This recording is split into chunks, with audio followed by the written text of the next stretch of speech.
Hello friends, आप सभी का अपने यूट्यूब चैनल पर हार्दिक स्वागत है। इस वीडियो में हम बात करने वाले हैं एनएसपी यानी नेशनल स्कॉलरशिप पोर्टल। अपनी स्कॉलरशिप का स्टेटस कैसे चेक करें कि आखिर में आपकी स्कॉलरशिप कहां कहां से वेरीफाई हो गई है और आखिर में कब आपकी स्कॉलरशिप कितने स्टेज के वेरिफिकेशन के बाद आपके दिए गए खाते में आने वाली है, यानी स्टेटस आप अपना कैसे चेक कर सकते हैं। वीडियो इंपॉर्टेंट है, वीडियो को अंत तक देखते रहें। वीडियो को लाइक करें, शेयर करें और अभी तक चैनल को सब्सक्राइब नहीं किए हैं या चैनल पर पहली बार विजिट कर रहे हैं तो तुरंत चैनल को सब्सक्राइब कर लें। बेल आइकन के साथ साथ ऑल के बटन पर क्लिक कर लें, जिससे कि सारी इन्फॉर्मेशन आपके पास सबसे पहले और फ्री में पहुंचती रहे। तो चलिए फ्रेंड्स, वीडियो को स्टार्ट करते हैं। तो फ्रेंड्स, जो भी स्टूडेंट नेशनल स्कॉलरशिप पोर्टल के अंतर्गत अपने स्कॉलरशिप का फॉर्म भरते हैं वो अपना स्टेटस भी चेक कर सकते हैं कि आपकी स्कॉलरशिप कहां पर पेंडिंग है और आखिर में कब आपके खाते में स्कॉलरशिप का अमाउंट आने वाला है। तो सबसे पहले आपको ऑफिशियल वेबसाइट पर आ जाना है नेशनल स्कॉलरशिप पोर्टल पर। उसके बाद थोड़ा स्क्रॉल करके जब आप नीचे आएंगे तो आपको लॉगिन करना होगा। लॉगिन करने के लिए जैसे आप फ्रेश स्टूडेंट हैं, तो अगर आप फॉर्म भर चुके हैं, नए स्टूडेंट हैं यानी इसी साल आपने फॉर्म भरा है, नया फॉर्म भरा है, तो आप फ्रेश स्टूडेंट के तौर पर आप लॉगिन करेंगे। अदरवाइज आपने अगर रिन्यूअल किया यानी पहले से ही आपको ये स्कॉलरशिप अगर मिल रही है तो आप रिन्यूअल एप्लीकेशन के ऑप्शन पर क्लिक करेंगे।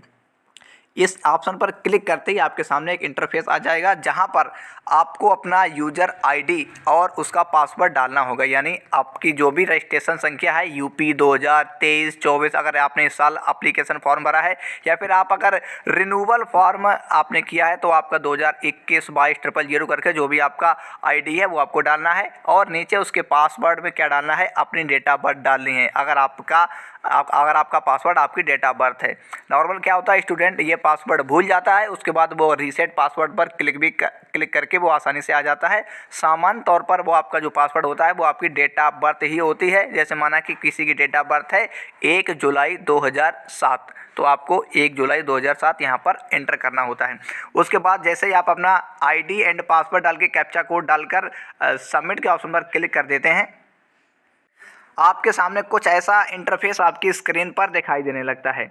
यहाँ पर लेफ्ट हैंड साइड पर आपको दिखता है prefilled information, apply for renewal, check your status, print application, change password, e KYC, face auth और उसके बाद विड्रॉ एप्लीकेशन और लॉग आउट। तो यहाँ पर आपको क्या करना है, अगर आप फॉर्म भर चुके हैं तो चेक योर स्टेटस के ऑप्शन पर आपको क्लिक करना है। यहाँ पर चेक योर स्टेटस लिखा है, यहाँ पर आपको जूम करके दिखा देते हैं।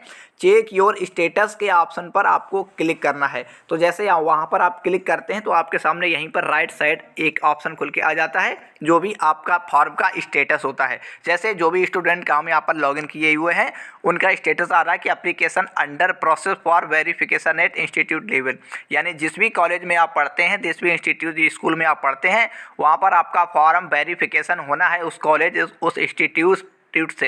यानी आपका फॉर्म अभी कॉलेज लेवल पर ही है, स्कूल लेवल पर ही है, इंस्टीट्यूट लेवल पर ही है, वहाँ से वेरीफाई नहीं हुआ है। तो आप उनसे कहिएगा, कॉलेज से संपर्क करिएगा जिस भी कॉलेज में आप पढ़ते हैं और उनसे कहिएगा कि आप मेरा फॉर्म जो है वो वेरीफाई कर दें। तो यहाँ पर जैसे आपका वेरीफाई हो जाता है उसके तुरंत बाद आपके पास एक मैसेज प्राप्त हो जाता है। अब मैसेज कैसे होता है और कितने चरणों में मैसेज प्राप्त होता है और कितने चरणों के स्टेजेस के वेरिफिकेशन के बाद आपके खाते में पेमेंट आता है, ये भी हम आपको यहाँ पर बता देते हैं। तो यहाँ पर इनका एप्लीकेशन जो है इंस्टीट्यूट लेवल के अंडर में है, वेरिफिकेशन इनका अभी होना है कॉलेज लेवल से।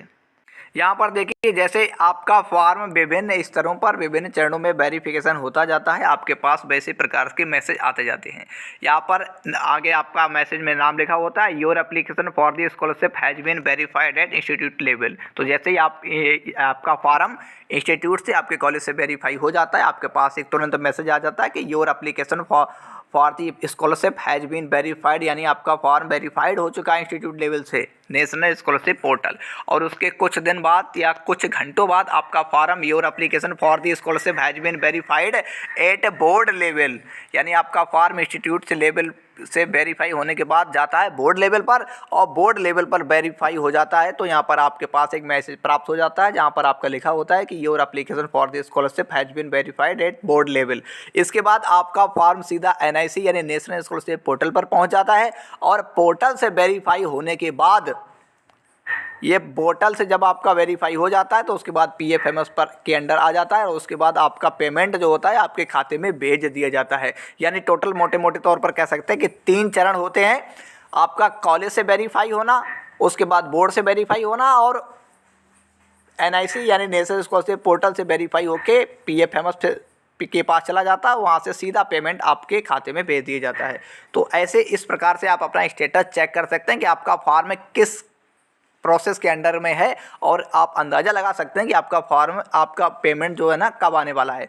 जैसे ही आपका फॉर्म बोर्ड से वेरीफाई हो जाता है और PFMS के अंडर पहुंच जाता है तो आप कन्फर्म रहिएगा कि विदिन 1 मंथ आपका पेमेंट जो होता है 1 महीने के अंदर ही आपको प्राप्त होने वाला होता है। तो इस प्रकार आप अपना NIC यानी नेशनल स्कॉलरशिप पोर्टल के अंदर का जो भी आप फॉर्म भरते हैं, चाहे वो प्री मैट्रिक हो, चाहे वो पोस्ट मैट्रिक हो या माइनॉरिटी है, जो भी हो, आप अपना फॉर्म का स्टेटस चेक कर सकते हैं। वीडियो कैसा लगा कमेंट्स बॉक्स में कमेंट करके ज़रूर बताइएगा और इससे रिलेटेड अगर आपके कोई प्रश्न है तो आप कमेंट्स बॉक्स में कमेंट करके पूछ सकते हैं। Thanks for watching and subscribe our channel.